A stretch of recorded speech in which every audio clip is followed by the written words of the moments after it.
यीशु मसीह के मधुर नाम में एक बार फिर से आप सबका स्वागत है। और जो है हम पैशन वीक का जो आरंभ है वो पाम संडे से ईस्टर तक जो है पूरा सप्ताह जो है इस पर मनन करेंगे। और जो है प्रभु यीशु मसीह की वे बातें जो यरूशलेम में वे अंतिम बार प्रवेश कर रहे थे, बहुत सारी शिक्षाएं, बहुत सारे चीजें जो हैं यहाँ पर हुई हैं। सो हम शॉर्ट में, ब्रीफ में और जो है ऑनलाइन पिछले 3 साल से तो है, और इतना मैटर और है कि अगले 5 साल और चले। सो बिना रिपीटेशंस के ये सब जो है होता जाएगा। लेकिन जितना प्रभु हमको चाहते हैं कि हम जाने और वो हमारे आत्मिक लाभ के लिए, उससे हमारा आत्मिक जीवन बढ़े। सो हम प्रभु की वे बातें जो हैं इस पैशन वीक के, इस होली वीक में जो है मैं आपको जो है वो सारी चीजें बताऊंगा। और आज हम जो देखेंगे प्रभु की भव्य एंट्री जो यरूशलेम में हुई, जिसका वर्णन मत्ती, मरकुस, लूका यहाँ पर अच्छे से दिया हुआ है। और मैं आपके लिए लूका रचित सुसमाचार से पढ़ रहा हूँ। लूका रचित सुसमाचार 19वां अध्याय 29 आयत से 28-29 आयत से मैं पढ़ रहा हूं। और यहाँ यूं लिखा है, ये बातें कहकर वह यरूशलेम की ओर उनके आगे आगे चला।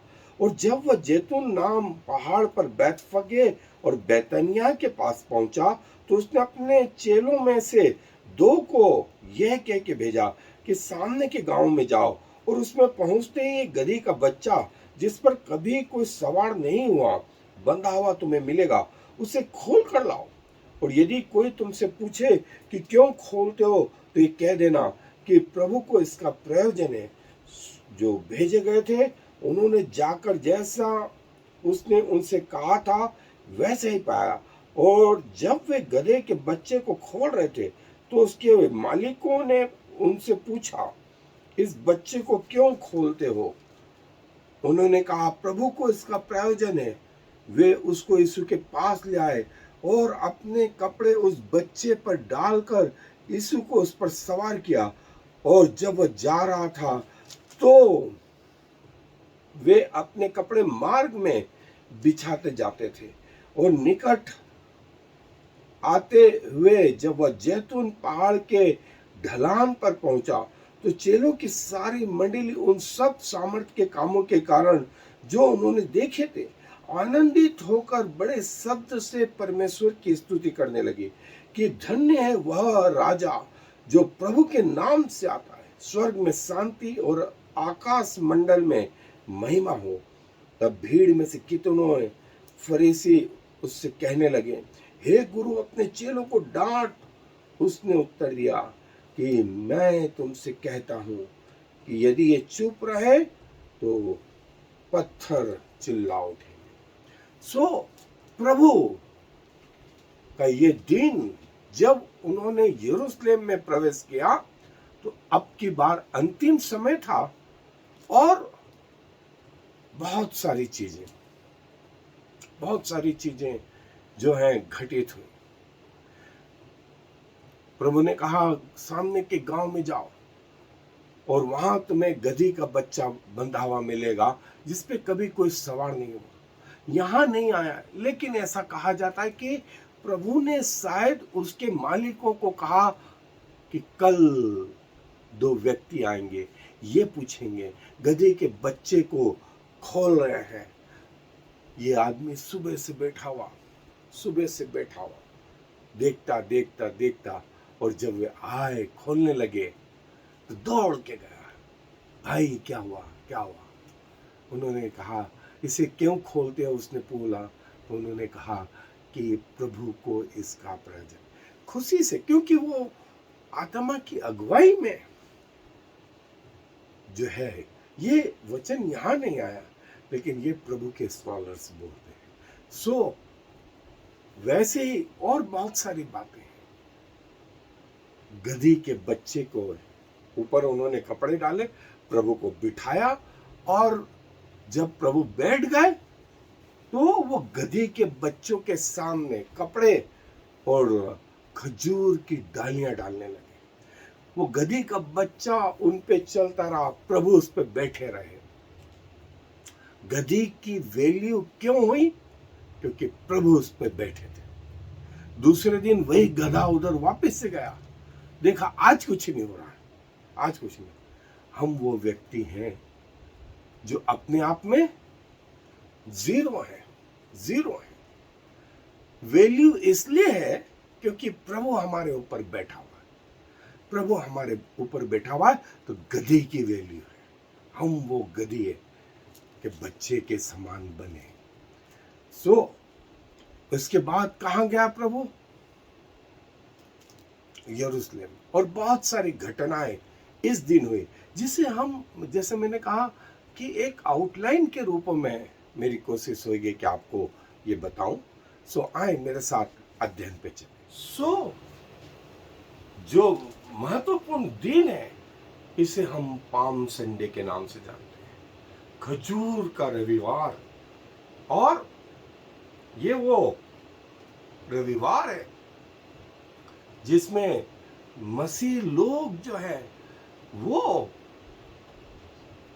ईस्टर के पहले वाला जो संडे है, उस संडे में प्रभु यीशु मसीह की जो भव्य एंट्री है यरूशलेम में, और जिसका वर्णन हमने देखा। और ये होली वीक का पहला दिन, होली वीक का पहला दिन, और जो है जैसे मैंने बताया इसका अंत जो है ईस्टर के साथ में। और बहुत सारे चर्च जो है वो खजूर की डालियां लेकर के आए और प्रभु के सामने, प्रभु के आदर में वो डालियों को और अपने कपड़ों को डाला, अपने कपड़ों को डाला, और जो है जैसा मैंने बताया कि प्रभु के लिए वे आराधना करने लगे। आराधना में कहने लगे कि धन्य वो जो प्रभु के नाम से आता है, और जो है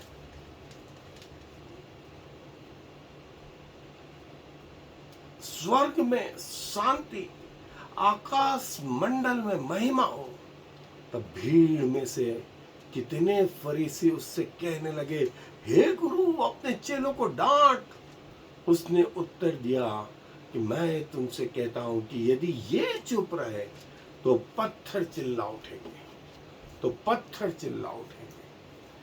प्रभु ने ये कहा। और जो मेन स्ट्रीम चर्च है, ऑर्थोडॉक्स, कैथोलिक, लूथरन, मेथोडिस्ट, ये सब जो है इस पर्व को जो है बड़े आदर के साथ जो है वो आज भी मनाते। और जो है इस वेडनेसडे से जो लेंट का पहला दिन था, वो जो है उसके बाद का ये दिन, उसके बाद का ये दिन जिसमें प्रभु यीशु मसीह जो है भव्य रूप से इस मंदिर में यरूशलेम में प्रवेश करते हैं। और जो है प्रभु ने इसके पहले जो है लाजर को जिलाया था। लाजर को जिलाने का जो समय था वो सैटरडे, और सैटरडे के बाद में जो है फिर संडे। और जकरिया जैसे कहता, देखो जियोन से वो राजा आ रहा है जो गधे पर बैठा हुआ है। और गधा जो है नम्रता का प्रतीक, राजाओं की सवारी का प्रतीक, और खजूर की डालियां उस मरुस्थल में जीवन का प्रतीक। प्रभु यीशु मसीह अपने आप में नम्र और दीन, ये वो गधे के द्वारा, वो राजा है ये गधे के द्वारा, और वे जीवनदायक है मरुस्थल में। ये जो है वो खजूर की डालियों के द्वारा लोग उनके चरणों पे आए, लोग उनके चरणों पे आए। और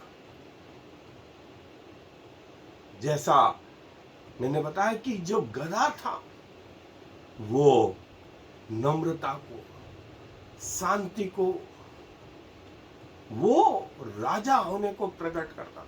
और प्रभु जब इस पे बैठे तो प्रभु ने यह प्रकट किया कि वे राजा हैं, वे नम्र हैं, वे दीन हैं, वे दीन हैं।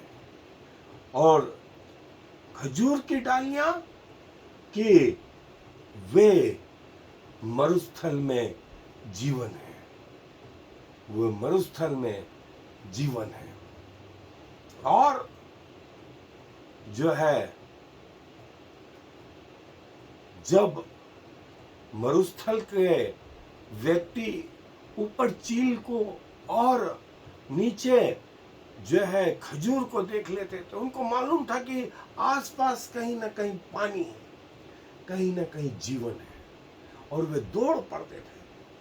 आज भी ऐसा होता है। ये जीवन जो है कोई और नहीं, आत्मिक रीति से प्रभु जो है अपने आप में जीवन लिए गए। और जो है पूरी दुनिया जो है इस त्योहार को, पाम संडे को बड़े भव्य रूप से जो है मनाना चाहिए। और पाम संडे जो है वो लेंट का आखिरी संडे और होली वीक का पहला दिन, होली वीक का पहला दिन जो ईस्टर के पहले वाले संडे को आता है, ये वो जो है पाम संडे। और सारी दुनिया में सारे लोग और कई देशों में जो है राष्ट्रीय त्योहार के रूप में संडे को छुट्टी तो है ही, लेकिन सेलिब्रेशन कैसा है? राष्ट्रीय रूप में है। और जो है प्रभु को स्मरण करते हैं, प्रभु की बातों को जो है स्मरण किया जाता है। और हालांकि इस पिछले 2-3 साल में बीमारियों के कारण, कोरोना के कारण बहुत कुछ परिवर्तन आया, लेकिन जो है तारीख में, समय में, उत्साह में कोई परिवर्तन नहीं, कोई परिवर्तन नहीं। और प्रभु की भव्य एंट्री इसमें हुई। और जो है बहुत सारे लोग जिनके जीवन में आश्चर्य कर्म हुए थे, जिन्होंने आश्चर्य कर्म देखे थे, वे सब जो है प्रभु के साथ होली है। और जो है बहुत सारी चीजें ये बताती हैं इस पाम संडे कि प्रभु यीशु मसीह राजा हैं, प्रभु यीशु मसीह राजा हैं। वे नम्र हैं। लोग चिल्लाने लगे, होसन्ना होसन्ना, वो राजा जो प्रभु से के नाम से आता है, धन्य है। धन्य है। और सब लोगों में हलचल मच गई, यरूशलेम में हलचल मच गई प्रभु के इस आगमन को लेकर के। और इसके बाद जो है प्रभु मंदिर में गए। इसके बाद प्रभु मंदिर में गए और जो है जो एंट्री वाला पार्ट है वो हमने देखा।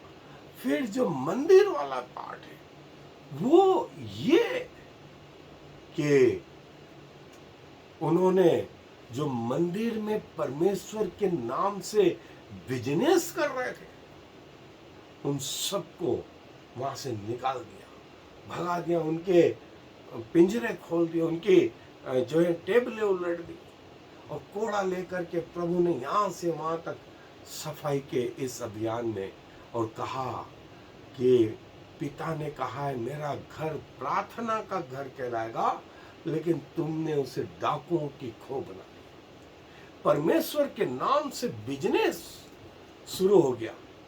और ये जो बात प्रभु ने उन दिनों कही थी वो आज भी है, आज भी।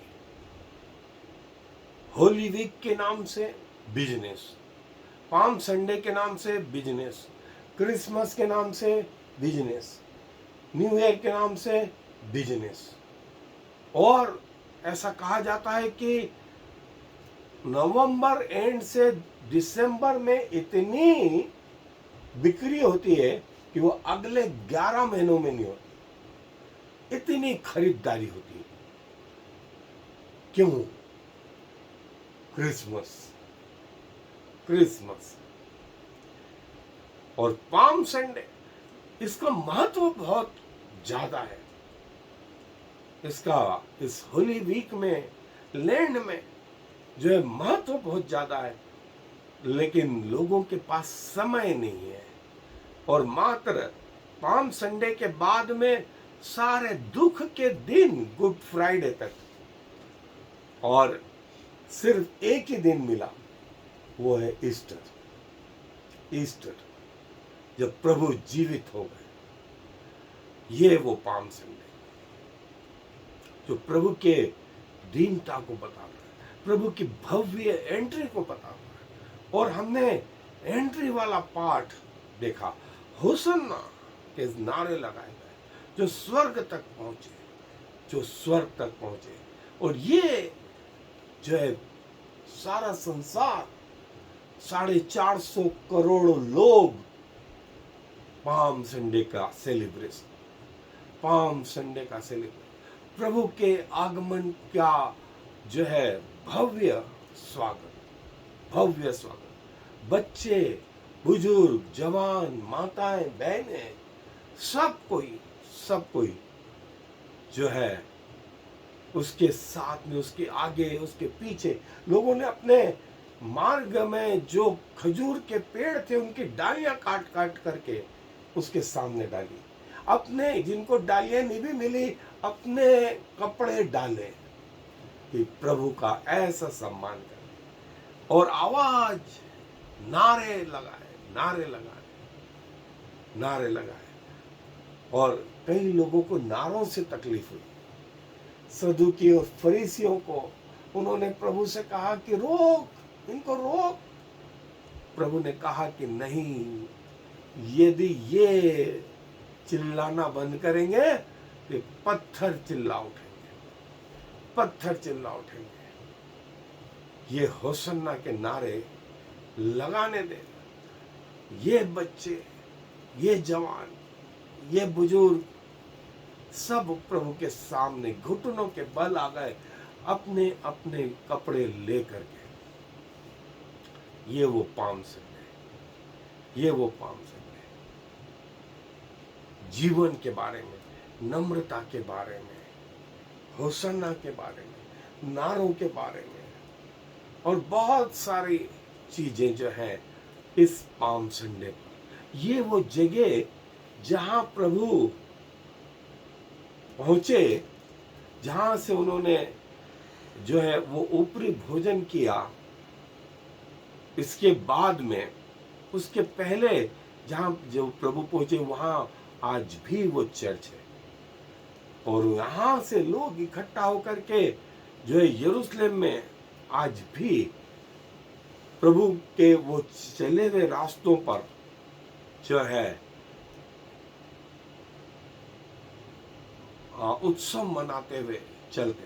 देखिए 2022 में 10 अप्रैल को जो है पाम संडे, ये 2027 तक के सारे दिन है कि कब पाम संडे 23, 24, 25, 26, 27 को आएगा।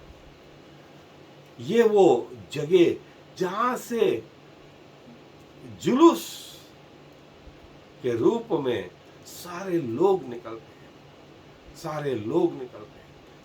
और यरूशलेम में प्रवेश करते हैं। और ये जो चित्र है ये उस चर्च के अंदर का चित्र है जहां प्रभु ने अपनी यात्रा आरंभ करी थी। ये ओरिजिनल चित्र उस चर्च के अंदर का है कि लोग ऐसे तैयार है, अपने अपने कपड़े और ये खजूर की डालियां लिए तैयार है, प्रभु को इस गधे पर बिठाया और ऊंचे शब्द से गाने लगे। आकाश में परमेश्वर की महिमा, शांति का राजा जो लादू पर गधे पर सवार होकर के आ रहा है। और ये हमारा प्रभु जो हमारे लिए जो है अंतिम बार, एक तरफ खुशी थी लेकिन यदि दुख था तो सिर्फ प्रभु को मालूम था कि क्या होने वाला है। इसलिए प्रभु इसके बाद रोने लगे थे